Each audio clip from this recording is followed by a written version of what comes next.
La revista El Doctor en Casa presenta su programa El Doctor en Casa TV.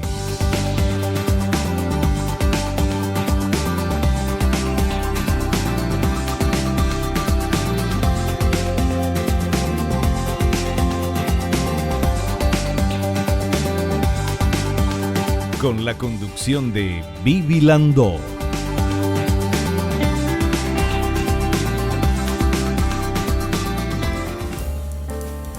Ya estamos con nuestro invitado, el doctor Julio Recalde. Él es doctor en Medicina y Cirugía, egresado de la Facultad de Ciencias Médicas de la Universidad Nacional de Asunción. Es residente de la especialidad de Cirugía General en el Hospital del Cáncer y Quemado, profesor doctor Manuel Riveros del Ministerio de Salud Pública.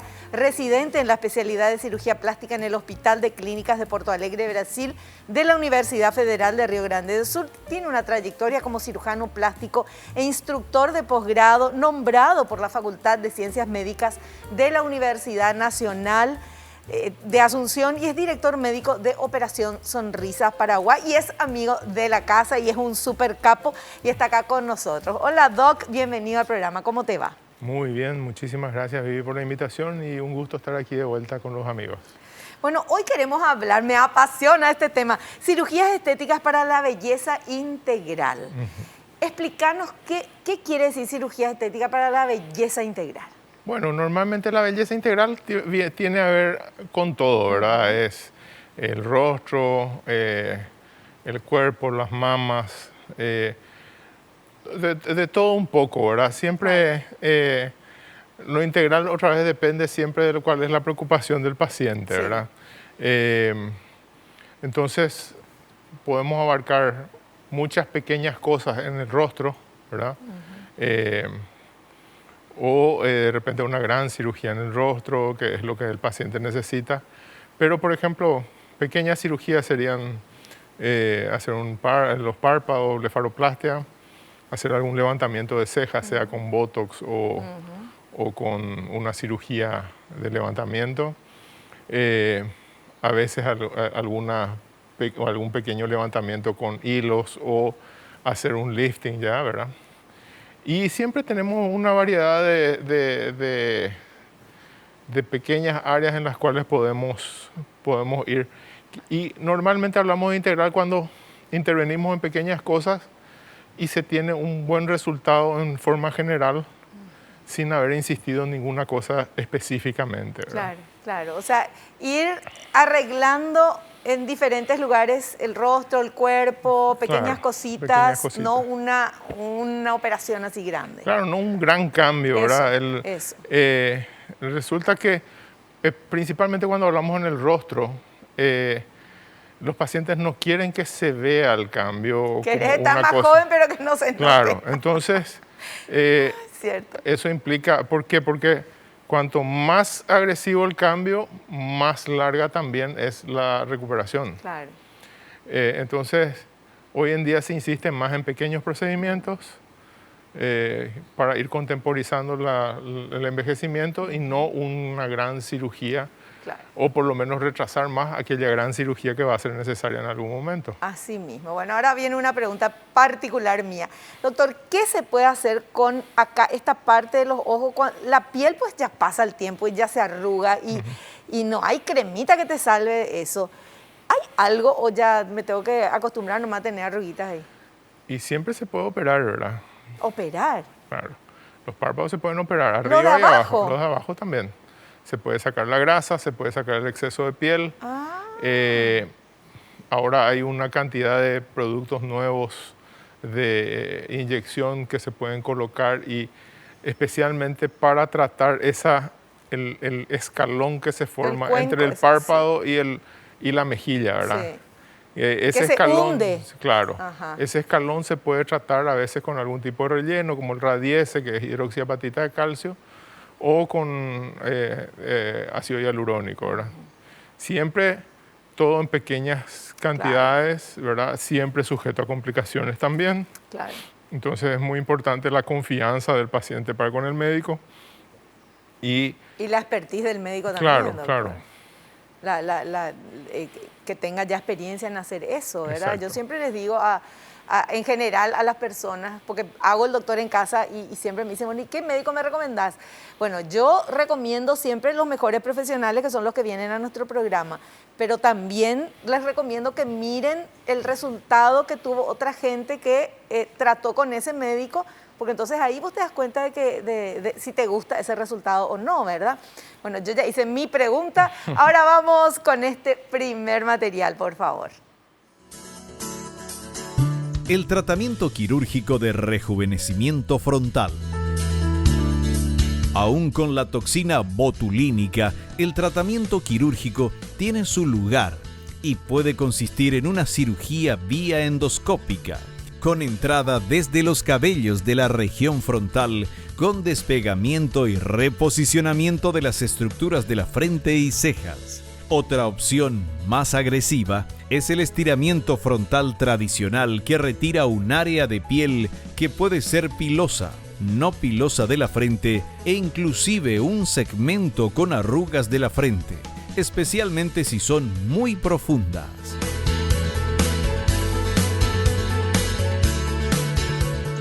Muy bien, ahí estábamos hablando del rejuvenecimiento frontal, ¿verdad? El rejuvenecimiento frontal, vamos a decir que tiene fases, y por supuesto que esas fases dependen también de la forma de presentación del paciente. Un paciente que, vamos a decir, una persona, un varón de más o menos 50, 55 años que viene por arrugas de la frente, probablemente no va a tener una respuesta muy importante con el uso de toxina botulínica, entonces de repente se le puede ofrecer otro tipo de cirugía. La toxina botulínica es el primer paso para casi todos los rejuvenecimientos frontales. Prácticamente desde que hay toxina botulínica disminuyó en un 90% las frontoplastias, ¿verdad? Las operaciones que eran con corte, ¿verdad? Doctor, el Botox es el mejor invento de la humanidad después del aire acondicionado. Dios mío, es genial. Y el Botox tiene su indicación. Sí. El Botox, cuando se inventó, creo que tengo entendido que se inventó más o menos en la Segunda Guerra Mundial como un arma biológica que no pudo ser utilizada como eso, ¿verdad? Y finalmente, a fines de los años 90, consiguió una utilización con fines médicos y con fines estéticos. El trabajo de la toxina es que paraliza las placas motoras de los músculos, y entonces con eso se consigue que el músculo deje de hacer la contracción. Eso mejora muchísimo las arrugas de la frente, las arrugas de la pata de gallo, Sí. principalmente, y el entrecejo, es donde más se utiliza. Ya con más cuidado se utiliza en la zona del labio, ¿verdad? Para aquella gente que tiene sonrisa gingival. La sonrisa gingival es aquella en la cual el paciente está sonriendo y se le ve ya la encía. Ah, no me digas. Entonces muchas veces se puede usar para eso, pero es muy puntual. ¿Y dónde se pone el Botox? Así En el labio. En el labio. Pero tiene que ser muy Nunca puntual, escuché muy eso. específico, Sí. porque si no deja el labio caído. Dios mío. Entonces Claro. hay que hacerlo con mucho cuidado. Después de eso, el siguiente procedimiento que más se realiza hoy en día es la frontoplastia por vía endoscópica, que consiste en hacer unas 2 o 3 incisiones, dependiendo de qué tipo de intervención uno va a realizar. Despega toda la frente sin cortar, ¿verdad? Solamente a través de los accesos de 1,5 centímetros cada uno. Y se introduce una cámara, y con la cámara se va despegando la piel de la frente. Se estira. Y se revisa todos los músculos, se estira eso. Lo que se y estiran fija, son los músculos, ¿verdad, no, doctor? ¿O qué se es lo que estira se estira? todo el conjunto. Ah, Es el periósteo, que es la cobertura del hueso, sí. con el músculo que está encima, Sí, con la piel que está encima. O sea, no es la piel nomás lo que se estira, No. se estira todo lo que está abajo todo de el la conjunto. Y se le da una nueva tensión. Ya. Inclusive a veces la frontoplastia endoscópica se cortan los músculos como para que no tengan más la función de contracción. Entonces, esas son las formas de hacer. Y después la más temida y la menos hecha últimamente es la frontoplastia abierta, ¿verdad? Que se puede hacer, como decía el texto, ¿verdad? Se puede hacer cortando en forma de zigzag en la unión entre el pelo y el área sin pelos, ¿verdad? O ya se hace directamente un corte aquí. Y si la persona se queda pelada después, y ese es un riesgo, ¿verdad? Ese es un riesgo. Claro. Y se abre eso, se despega todo, se levanta, se cortan los músculos y se vuelve a cerrar y se corta la piel que sobra, ¿verdad? La agresividad depende mucho de cuál es el problema. Una cuestión que estaba muy, o sea, hay cirujanos a los que les gustaba, por ejemplo, especialmente en varones que tenían las arrugas muy profundas aquí. Cortar la arruga. Se cortaba la arruga y se tenía muy buen resultado. Y se quedaba una sola arruga, y claro, era la... Se hacía una arruga de dos. Y ahí se tapaba la cicatriz y eso era un resultado interesante, ¿verdad? Hoy en día no se ofrece tanto, pero depende del caso. Hay varones que sí... tiene muy marcado. Ya tiene muy marcado y ya le hemos hecho, ¿verdad? Claro. Claro, eso es lo importante de saber también cuando uno va a un profesional. De repente vos decís, bueno, quiero ponerme Botox, pero el Botox ya no te sirve porque está demasiado marcada esa arruga. Entonces ya tiene que ser otra cosa, ¿verdad? Claro, pero hay gente que, por ejemplo, viene por primera vez a sus 65 años a buscar un tratamiento y te dicen, no quiero hacerme la cirugía. Bueno, entonces le haces el Botox para que se dé cuenta que realmente necesita la cirugía. ¿Verdad? Normalmente en esos casos no hay que prometer un resultado, sino que simplemente explicarle. Y si te gusta lo que conseguimos, te quedas con eso. Si no te gusta, ya sabes que es una cirugía lo que viene. Ahora, doctor, si uno comienza a ponerse Botox, no a los 65, sino antes, y se va manteniendo, ¿se puede mantener así durante mucho tiempo o va a llegar un día que plaf, se cae todo? No, hay gente que mantiene 10, 12, depende de la edad en que empezás a hacerte Botox, ¿verdad? Hoy en día cada vez más jóvenes se hacen. Sí. Entonces, depende mucho de la velocidad del envejecimiento, del tema. Y vos sabés que en las mujeres hay un tema hormonal, hay un tema de hidratación, un tema de herencia. Y entonces hay gente que uno le ve con 2 años de diferencia y parece que es otra persona. Y hay gente que vos le ve con 10 años de diferencia y sigue siendo la misma. Claro. Entonces depende mucho de eso. Y por supuesto el Botox no digo que es mágico, pero está cerca. Pero es genial, pero es genial, digo yo. Bueno, hacemos un pequeño corte, ¿les parece? Volvemos ya.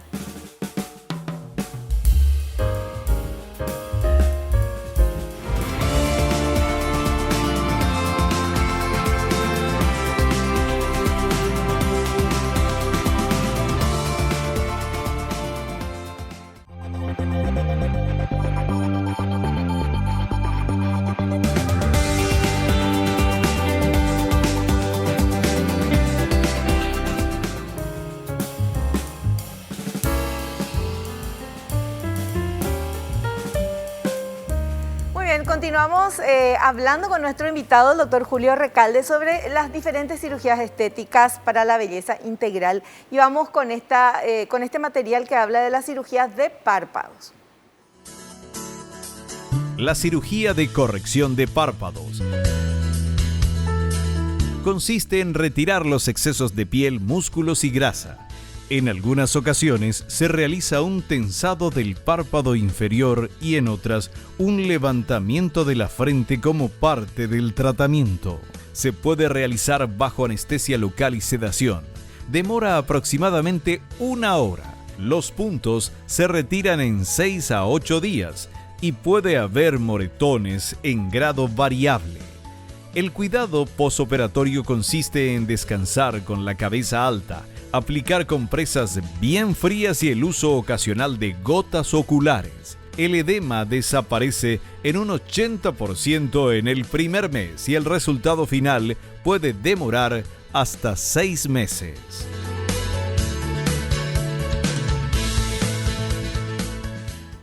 Muy bien. La blefaroplastia o cirugía de los párpados es una cirugía muy interesante desde el punto de vista de de la mejoría del ánimo del paciente. Se operan los párpados superiores y los párpados inferiores y la anatomía es un poquito diferente, entonces lo que se toca arriba es diferente a lo que se toca abajo, ¿verdad? En el párpado superior normalmente lo que se reseca, lo que se saca es piel y músculo.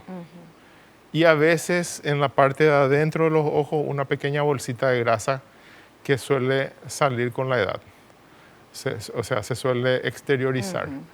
En el párpado inferior sí hay normalmente una herniación de la grasa que está dentro del ojo, que va saliendo para afuera y entonces se forman unas bolsas a tensión y entonces eso hay que sacar la grasita, ¿verdad? Muchas veces nosotros también usamos esa grasa que viene del párpado inferior, especialmente cuando hay el escalón ese del que yo te hablé, ¿verdad? Podemos usar, si hay mucha grasa, podemos usar como relleno de ese escalón y entonces se tiene un relleno natural de esa área. También aprovechamos muchas veces cuando el párpado cuelga mucho, el inferior cuelga mucho, solemos hacer lo que se llama la cantopexia, que es levantar todo ese ojo, todo ese párpado como para que deje de estar colgando el párpado inferior, porque se considera que el borde del iris tiene que estar justo coincidiendo con el borde inferior del párpado. Si es que se ve el blanco, si se ve el blanco de abajo, ¿verdad? Entonces quiere decir que tu párpado está colgando. Entonces ahí nosotros tenemos que hacer un pequeño levantamiento. Y hay varias técnicas, ¿verdad? Hay técnicas de no tocar, por ejemplo, el párpado inferior directamente, sino que se hace todo desde el párpado superior. Son técnicas un poquito más exhaustivas, pero no son siempre las indicadas, ¿verdad? ¿Y la cicatriz, por ejemplo, que se hace ahí en el párpado superior, ¿es en la mitad del párpado o es donde comienzan las pestañas? En el pliegue. Justo donde se dobla el párpado es el lugar donde se posiciona la cicatriz. Y la cicatriz en el párpado inferior es justo debajo de la pestaña. Entonces, de modo que hay mucha gente que, por ejemplo, tiene el tatuaje del delineado definitivo. Entonces nosotros normalmente hacemos debajo de ese delineado e inclusive a veces nosotros operamos, le sacamos los bordecitos de ese delineado y al terminar la cirugía la paciente te dice, parece como que me hice el tatuaje de nuevo. A pesar de que nosotros no le tocamos, ¿verdad? Porque queda muy bien marcado ahí. Ya. Perfecto. Bueno, tenemos otro material, vamos a ir viendo qué cosas podemos hacernos para estar mejor. A ver. Rejuvenecimiento de la zona del cuello. El cuello puede ser rejuvenecido con lipoaspiración de papada, plicatura, retensado de los músculos del cuello y eliminación de excesos de piel. A veces se asocia también un aumento de volumen a nivel maxilar con grasa o implantes faciales, aunque los cambios producidos pueden ser tan radicales que no suelen ser aceptados por el paciente.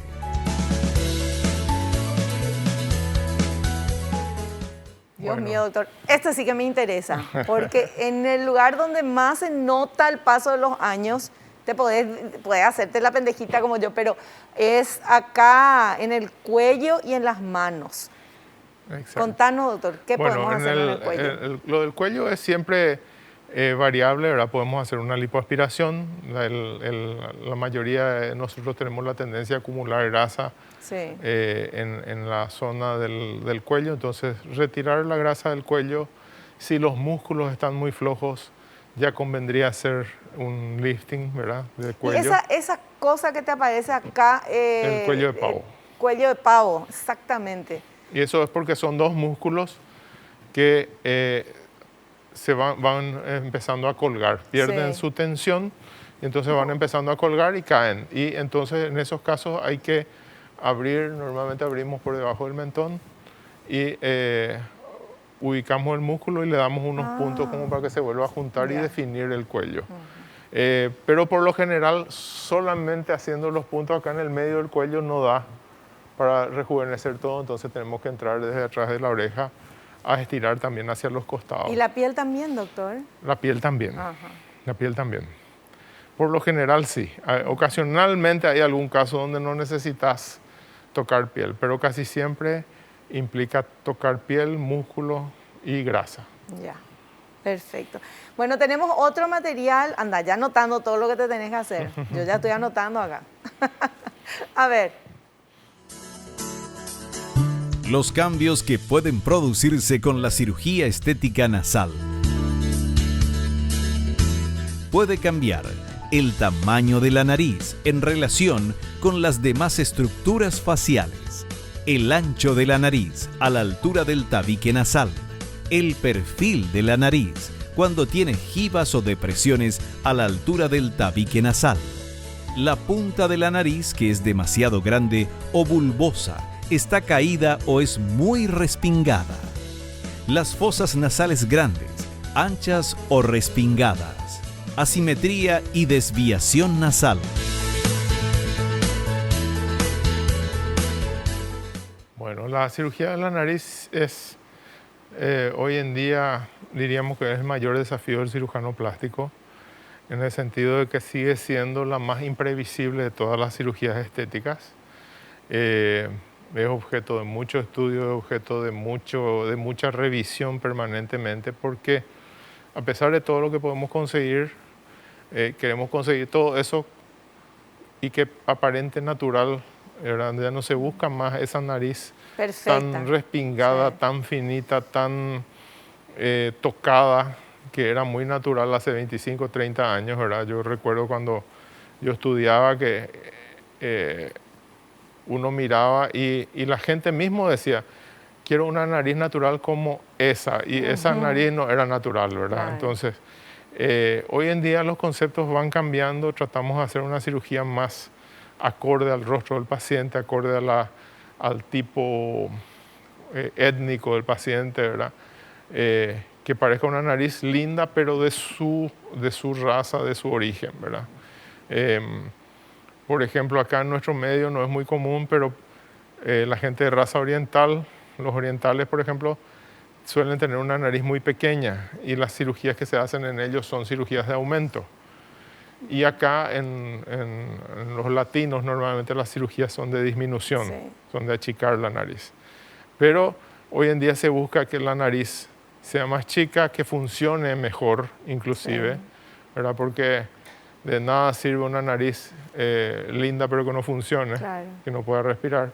Entonces se está buscando ese tipo de... Y la gente que tiene el famoso tabique desviado por algún golpe, por lo que sea, generalmente los varones tienen más eso que las mujeres, me parece, ¿verdad? No, depende del tipo físico. Por ejemplo, la gente que es muy flaca y alta, casi todos tienen el tabique desviado. ¿En serio? Yo pensé que era solamente por los golpes. No.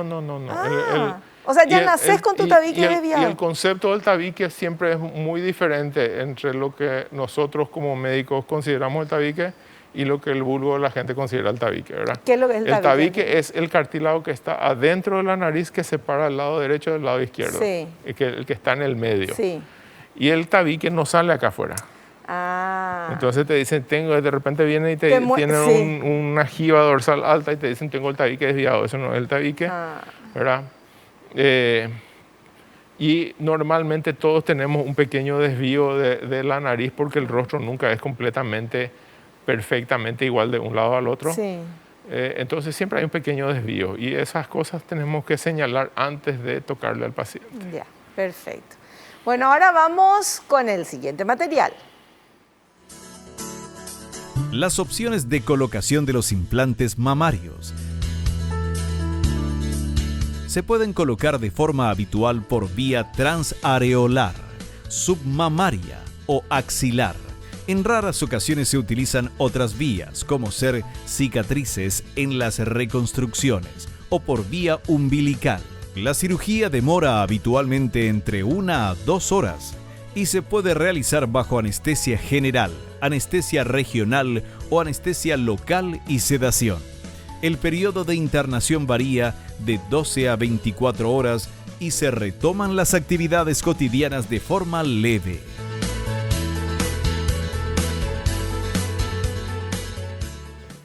hicimos un gran salto del rostro Sí.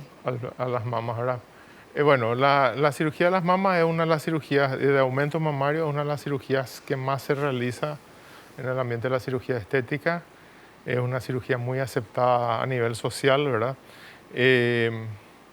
Tiene esas características de que tiene unas vías de acceso hoy en día, debido a las constantes revisiones que hay. Por ejemplo, se dice colocar por axila, por debajo de la mama o por la aureola.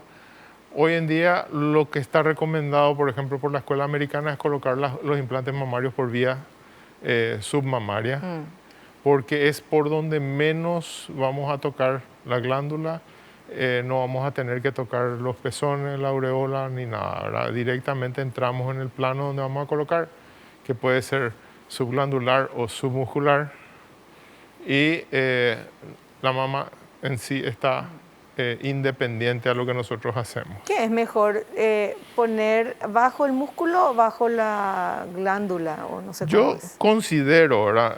Y esa es una apreciación personal, que para mí es mucho mejor poner debajo del músculo. El implante con el tiempo se cae menos, tiene más puntos de apoyo o de sostén, entonces no es solamente la piel la que le está sosteniendo, porque cuando el implante está subglandular es prácticamente la piel la que sostiene. Claro. Si la paciente tiene a veces por el peso mismo del implante, Cae. el implante se va desplazando y se va cayendo.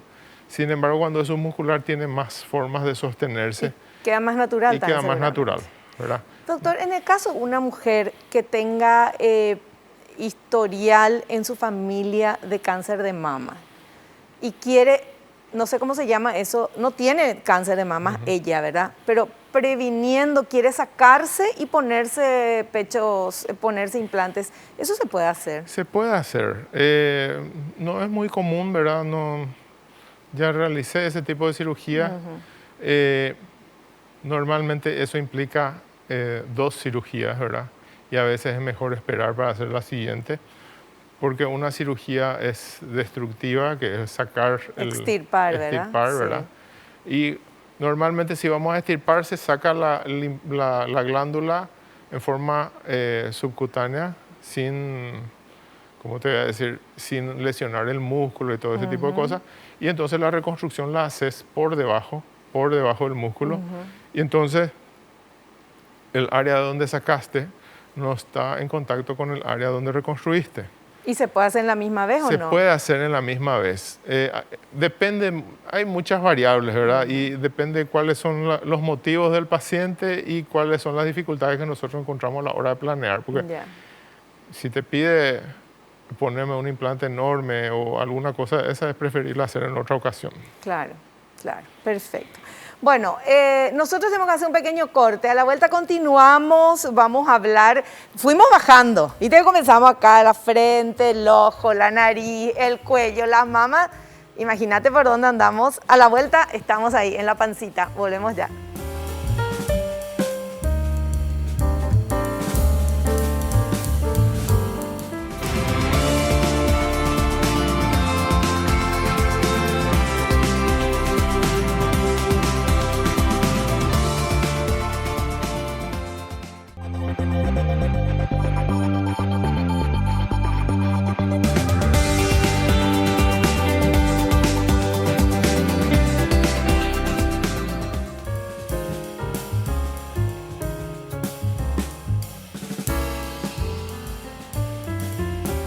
Muy bien, seguimos viendo cada lugarcito del cuerpo donde se puede mejorar. Obviamente no es para que te hagas todo, sino para saber y conocer. Vamos ahora con este siguiente material que habla de la cirugía estética en el abdomen o del abdomen. A ver. ¿Cómo se realiza la cirugía estética de abdomen? Se realiza bajo anestesia regional o general, además de un refuerzo anestésico local.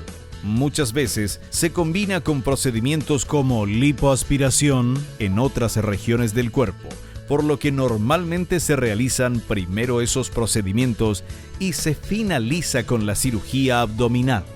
La forma y extensión de las cicatrices varía de acuerdo a la cantidad de piel retirada, aunque básicamente una cicatriz se encuentra alrededor del ombligo y otra en la parte inferior del abdomen.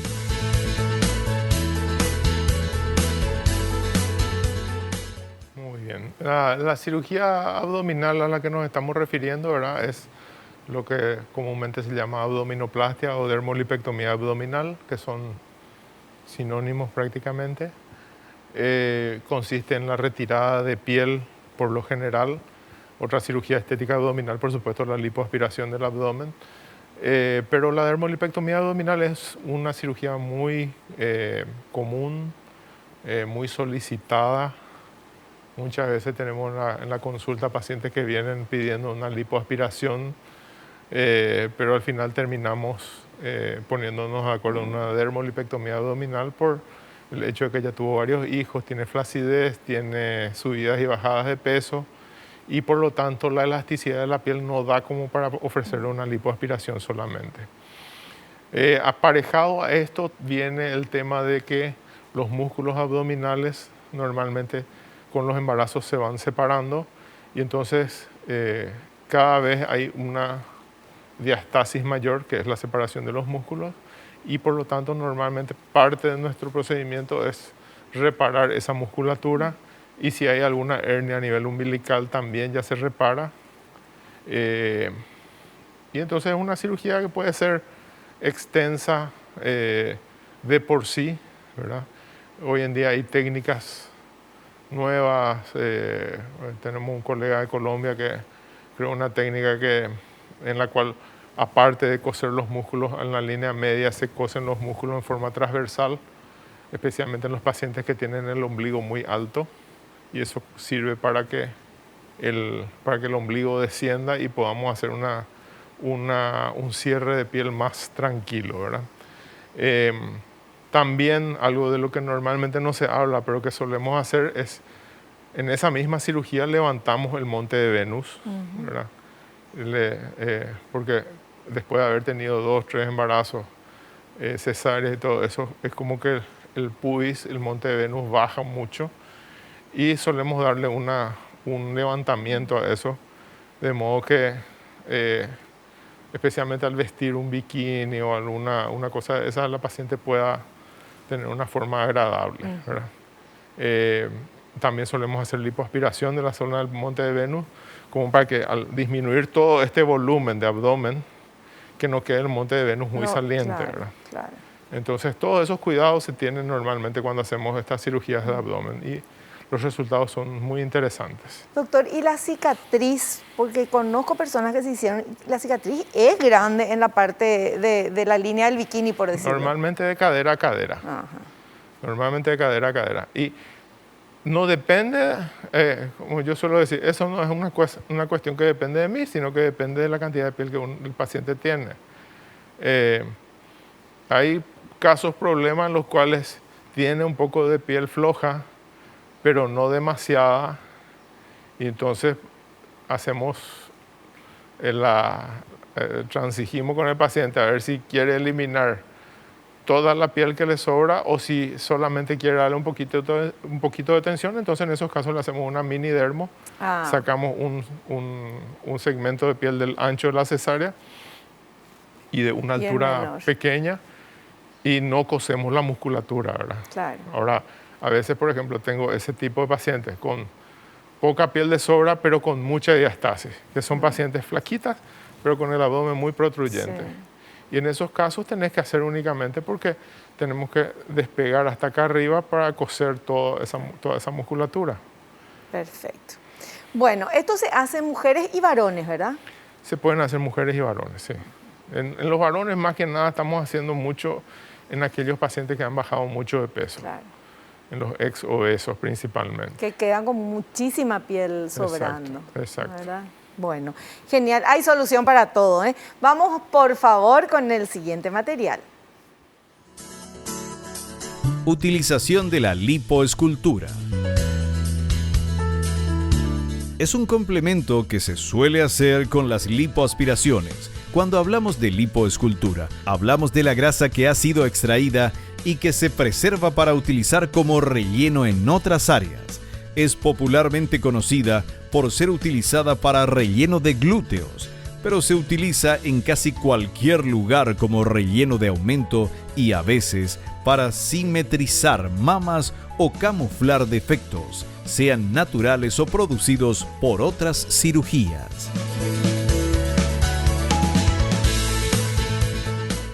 Muy bien, ahí la liposcultura, que es, digamos que la cirugía más popular hoy en día, que consiste en la extracción y manipulación de la grasa para poder dar forma a otras áreas. El procedimiento de extraer la grasa siempre es, vamos a decir, es relativamente sencillo, a no ser que estemos tratando con un paciente muy flaco, en cuyo caso es muy difícil extraer inclusive 100 centímetros cúbicos de grasa.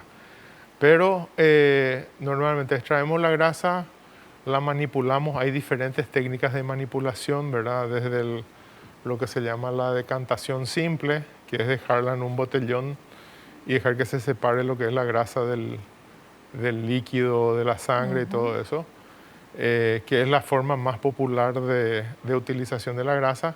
Hasta eso, una vez que se separa esa grasa, se la ponen en unas centrifugadoras especiales y se procesa otra vez la grasa para que se separe en sus segmentos más pequeños y eso se utiliza como relleno. Por lo general nosotros utilizamos la grasa en un 80% para relleno glúteo. Se usa también como parte para aumento de mamas, por ejemplo, en las pacientes que requieren muy poco volumen y que aceptan que ese volumen que se puede conseguir sacar de otra área puede servir para su relleno. A veces en las reconstrucciones de mama o, por ejemplo, pacientes que se les hizo una biopsia de mama y se quedó una parte hundida, entonces en esos casos de repente se utiliza la grasa como relleno y con eso se va camuflando los defectos que va teniendo.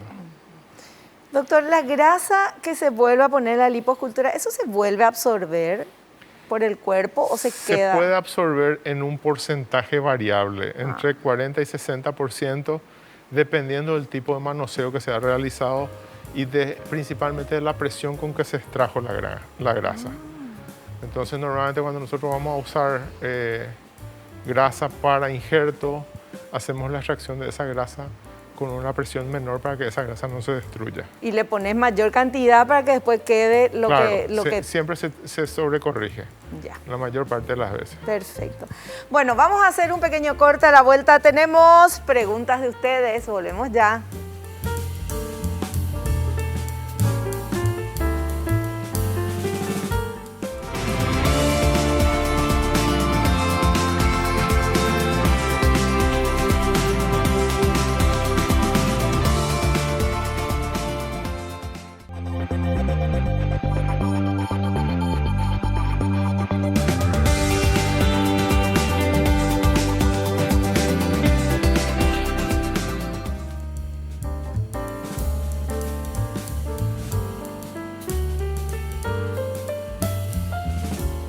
Muy bien, continuamos y nos reímos acá en el corte también, por supuesto. Continuamos ahora y vamos con las consultas que ustedes quieren hacerle a nuestro invitado. Vamos con esta primera pregunta. A ver, ¿cómo se realiza la cirugía del abdomen en una mujer que ya tiene una cicatriz de cesárea? Bueno, normalmente usamos como base de nuestra cicatriz la cesárea misma. Entonces la prolongamos hacia los costados. Algunas veces he visto ya dermolipectomías hechas por colegas, ¿verdad?, en las cuales hacen por separado de la cesárea y eso queda muy feo después. Entonces tenemos que corregir, ¿verdad? ¿Y si la cicatriz es vertical, doctor, cuando es cesárea? Mucho más fácil de sacar. ¿En serio? Claro. Es mucho más fácil de sacar. Ah, qué genial. La cicatriz que es más difícil es en las pacientes que tienen un ombligo alto y una cesárea muy baja. ¿Qué es lo que es ombligo alto, doctor? ¿Cómo uno sabe si tiene un ombligo alto? Vamos a decir así, de la altura entre la parte más alta del abdomen Sí, y el pubis, sí. tendría que estar más o menos entre 2/3. Sería la altura ideal. O sea, 2/3. desde abajo de las mamas Claro. hasta el pubis. Claro, si tenés 30 centímetros, tendría que estar a 10 centímetros del pubis. Ya. Esa sería la altura ideal. Todos midiéndonos ahora, ¿verdad? Pero hay Sí. gente que tiene a 15 centímetros, tiene el ombligo muy alto. Y entonces, como normalmente el ombligo que utilizamos es el ombligo natural del paciente Sí. y lo hacemos salir en el mismo lugar. Entonces, en esos casos, lo que tenemos que movilizar de piel es demasiado. Entonces, ahora ahí entendí. es donde tenemos que hacer algún truquito. Ya, perfecto. Bueno, vamos con otra, todo el mundo midiéndose el ombligo. Ahora vamos con otra pregunta, por favor. ¿Se puede realizar una cirugía estética nasal en personas con sinusitis? Sí se puede realizar. Lo conveniente es que en simultáneo o previamente se trate la sinusitis. Nosotros acostumbramos a trabajar con algún otorrino en dichos casos que solucione la parte funcional y nosotros realizamos la cirugía estética. Claro. Y por supuesto algunas cosas funcionales también las podemos realizar nosotros, pero preferimos generalmente que eso esté a cargo de un otorrino para solucionar. Perfecto. Bueno, siguiente consulta, a ver. ¿Bajar de peso afecta el relleno de grasa realizado con lipoescultura? Puede afectar. La mayoría de las veces la grasa, al ser un depósito, ¿verdad?, tiene el mismo comportamiento biológico que el resto del cuerpo. Es decir, si está en un estado de pérdida de peso, esa grasa que se inyectó también se va a perder, y si está en estado de aumento de peso, esa grasa también va a aumentar. Entonces, a veces lo que ya he visto alguna vez es gente que se hizo inyección de grasa y la grasa que se inyectó en la cola aumenta más rápido que en el resto del cuerpo.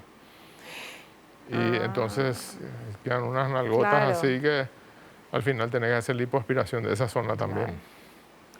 Bueno, vamos con la siguiente. Me quedé pensando en la nalgota que inspira a muchos cantantes de estas músicas que se escuchan últimamente, ¿verdad? Todo eso. Bueno, vamos a la siguiente consulta.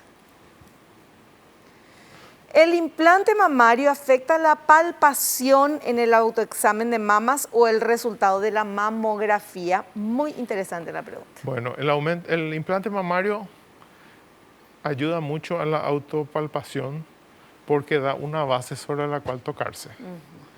Entonces, hay trabajos que hablan de que las pacientes que tienen implante mamario detectan mucho más precozmente una tumoración en la mama que las que no tienen. Entonces, siempre es relativo el tema de la autopalpación y del cómo se conocen. También está visto que la paciente que tiene un implante mamario se mira con más cariño y se toca con más cariño. Sin embargo, la que no le gusta a su mamá luego no quiere mirar a su mamá y no quiere ni tocar. Claro. ¿Verdad? Entonces hay mucho envuelto en esto del aspecto estético, del aspecto psicológico, etc. En cuanto a la mamografía, lo más recomendado para la mamografía es que el implante esté en forma submuscular, porque de esa manera siempre hay una línea de separación entre la glándula mamaria y el implante. ¿Verdad? Por decir un personaje, si no siempre está el figuretti, el implante ahí, Claro. en cualquier fotografía, ¿verdad? Sí, Pero al poner debajo del músculo siempre hay una línea de separación. Claro. Perfecto. Bueno, súper claro. Doctor, te queremos agradecer la presencia aquí en el programa. Muchísimas gracias. Nos despejaste todas las dudas y te esperamos en un próximo programa. Muchísimas gracias, Vivi, y vamos a estar presentes. Perfecto. Nosotros nos despedimos hasta el próximo programa. Ojalá que te haya gustado, que hayas aprendido como lo hicimos todos aquí. No te olvides lo que te digo siempre porque es cierto. Naciste para ser feliz. No te conformes con menos. Chao, chao.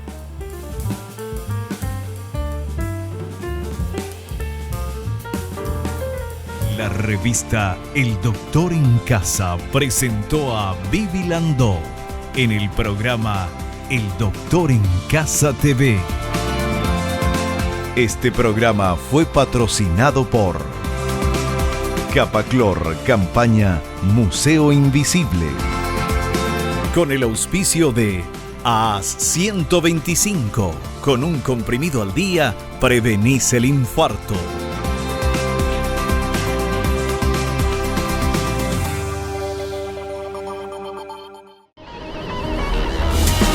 Fue una realización de Alicante.